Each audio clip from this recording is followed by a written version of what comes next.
Welcome to On the Floor. I'm David Locke along with Ron Boone here in New Orleans. On the floor, trying another system. Feel free to feedback me at Locked On Sports on Twitter and let me know which of these systems you like better. We've switched kind of from one to the other each day and see how things are. Here is Ron. Whoa, that's way too close. Hello, there's Ron Boone. I'm David Locke. That's enough of us. Let's go back to them. Over here is one of my, I'm gonna have to stop the broadcast to say hi at some point. She may not remember me, but I remember her. Teresa Weatherspoon. First of all, one of the great first stars of the WNBA. Hey, George Niang. Both of them. She has maybe the greatest shot in the history of basketball.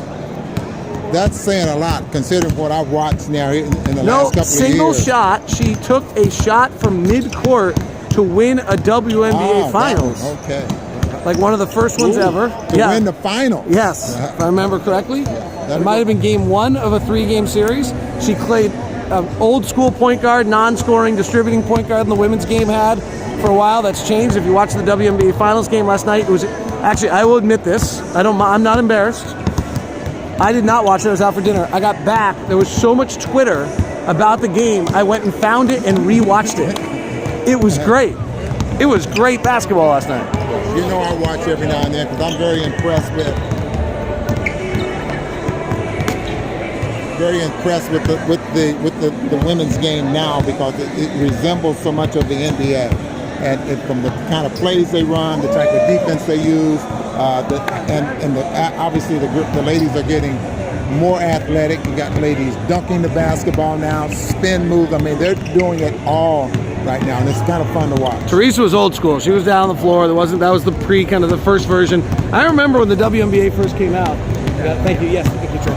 The WNBA first came out. Val Ackerman was the commissioner. I was in the league, and she said, "Go watch the NBA in their opening years, and then go watch the NBA 10 years later, then watch it 10 years after that, and go watch video of 10-year increments. We're starting there, and we'll go the same places." And frankly, if you watch the WNBA in 10-year increments right now, you would see something similar. Well, like I said, I watch and I'm very impressed with what they do. And I talked to Quinn about that, and he echoed my comments about that on how good the ladies are getting right now. Don't forget, David, I grew up in a family of six, and 4 boys and 2 girls, and I had 2 sisters that went to college on basketball scholarships back then, and they didn't even have ladies basketball in high school. They had to go through the AAU in order to get there. And here, let's step out so people can watch Donovan. There's JJ Redick. We do not know. I wonder what he's saying to himself. I don't know if it's true that JJ Redick signed here just for the food. He's the NBA foodie. Well, he told Zion, "Don't mess this up." Right, my playoff run. Don't mess my playoff run up. Yeah. So Donovan out on the floor doing his warm-up all by himself. Jazz are going to have their regular. We're going to see 7 of the primary 9 guys tonight. No Emmanuel Mudiay, no Dante Exum. So it'll be interesting to see. I don't think the Jazz will play in the first half. I would suspect the Jazz play 9 players tonight. That we will see off the bench. We will see. I don't know who's starting. I think Royce O'Neal is starting. So off the bench, we'll see Joe Ingles. We will see Ed Davis. We'll see Jeff Green, and we will see George Niang. Donovan will slide into the backup point guard. I do not think we'll see Nigel Williams-Goss in the first half of this game. I don't think we'll see any of the other guys. I think we're going to see a regular game rotation for the first half of this one. Well, we talked about this in Milwaukee about when the Jazz are going to start to use that rotation, when guys like Donovan and Conley and those guys are going to start to spend a little bit more time on the floor trying to get ready for the beginning of the year. It looks like it's going to start a little bit tonight, and then they'll follow up with the last 2 ball games there, preseason at home. But it's very important now, especially with this team being as new to each other as any team in the NBA right now, that they started to play serious basketball so they can get off to a good start in the first game. You know what struck me both about the Milwaukee game and this game is how much Rudy has now got a mark on him a target on his back. He's the standard.